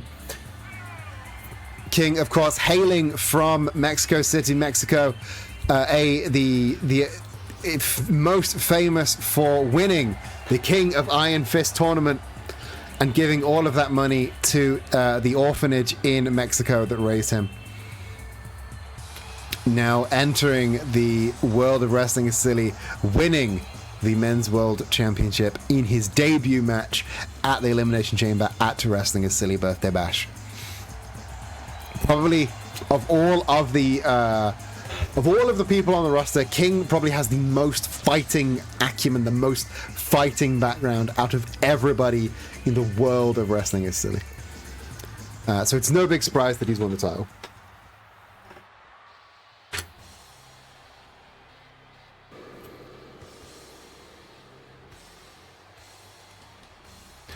And his opponent, from a pizzaplex in an oft-debated location, weighing in at 487 pounds, Glamrock Freddy. He is doing a great job, superstar. After his dalliances with the Twitch title earlier in the year, we've not seen a whole lot from Glamrock Freddy, but he's been. I've been told that he's been training in the Union Dojo, which I didn't think was a thing. Maybe you should all join a union. Maybe they all have dojos. He's been training in the Union Dojo. Maybe he's got a whole new slew of abilities and upgrades to show the world. But King, expertly ducking and diving under the first shot, but overpowered by the brute force of Glamrock Freddy.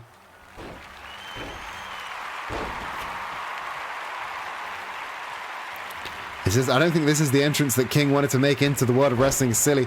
Glamrock Freddy getting a little bit more offense in than I think anyone expected him to get.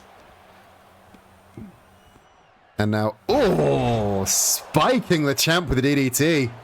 And just a big boot before he has a chance to recover.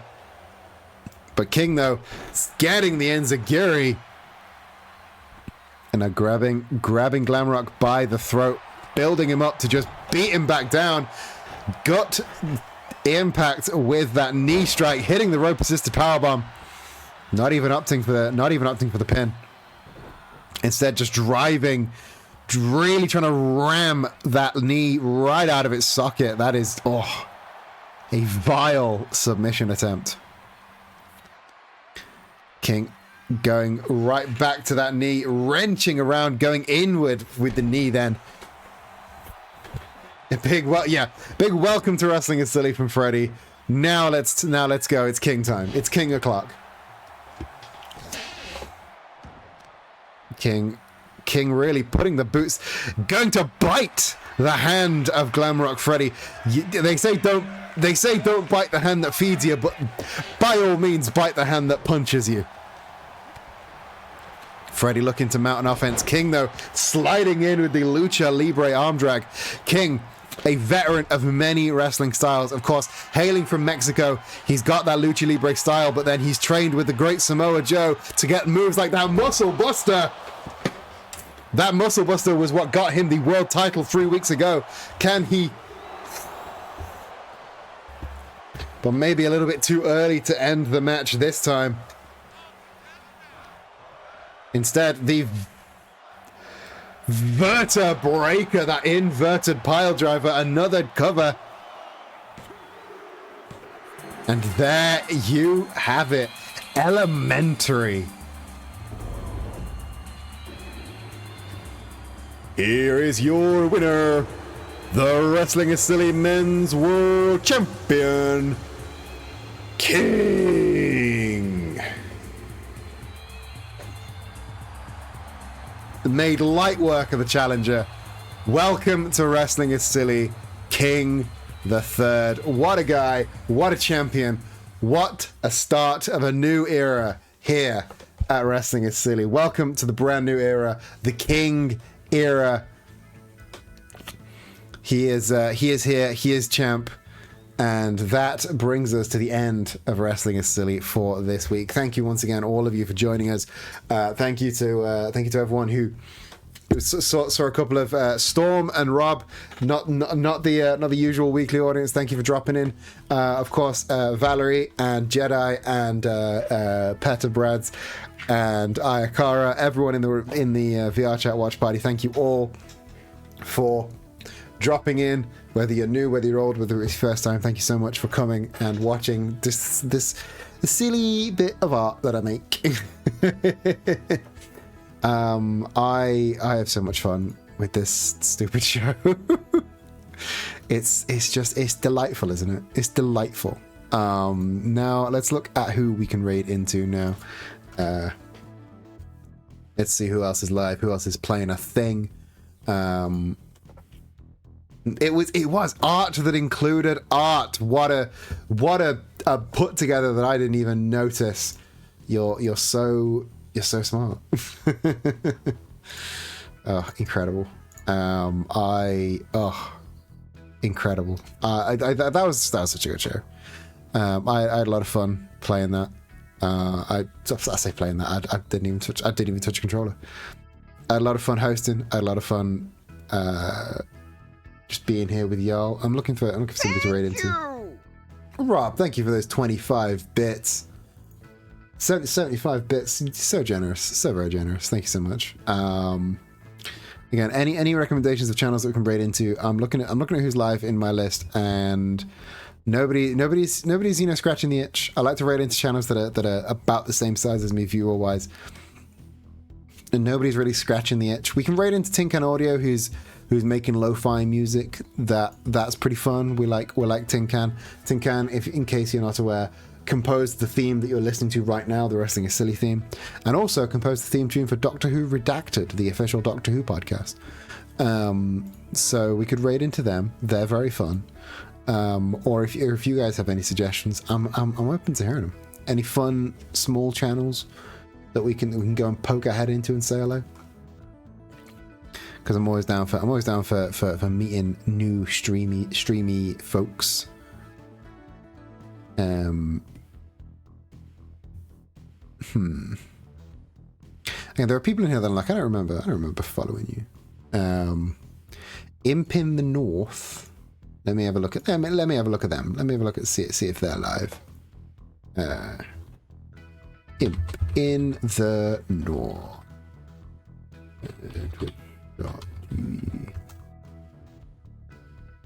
Well, have a look while they're playing. Have a look.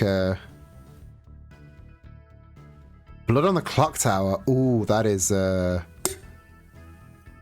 an hour into a Blood on the Clock Tower game. That is a game I've wanted to get into for a while. That's a very sort of fun story-ish, fun sort of story-based, very character-heavy tabletop role-playing game, I believe. I think that's the right thing. It's that, or Red Violet TV is playing Another Crab's Treasure, which is a game that I've wanted to look into a lot. So, as much as I like the idea of the Blood on the Clock Tower stream, Red Violet TV is playing Blood on the Clock Tower, has one current viewer. Let's all go and surprise Blood on the Clock Tower and like 10 times their viewership if we can. There is your raid message. There's your raid message, Queer Pirate Raid. If you've got your emotes, drop your emotes in. If you've not got your emotes in, then any emotes will do. Just those words, Queer Pirate Raid. That's all we need. Join our Discord server if you haven't already, and buy our gay little pins at nerdyqueer.com. We've just put the Tojo Clan pins, and we're getting the candles. Nerdy Queer candles are going to be a thing soon. That's going to be real fun. So I hope you're going to be here for us next week here at Wrestling is Silly, where Zach should be back and joining me on the commentary desk. I hope you've enjoyed this one-person show. As you can tell, my throat is a little sore for talking non-stop for 2.5 hours, but thank you so much for being with me. Buccaneer, Buckfall, wherever the book you are, I hope you have a fantastic rest of your day. I will catch you in the next episode of Wrestling is Silly. But until then, mwah, love you, bye.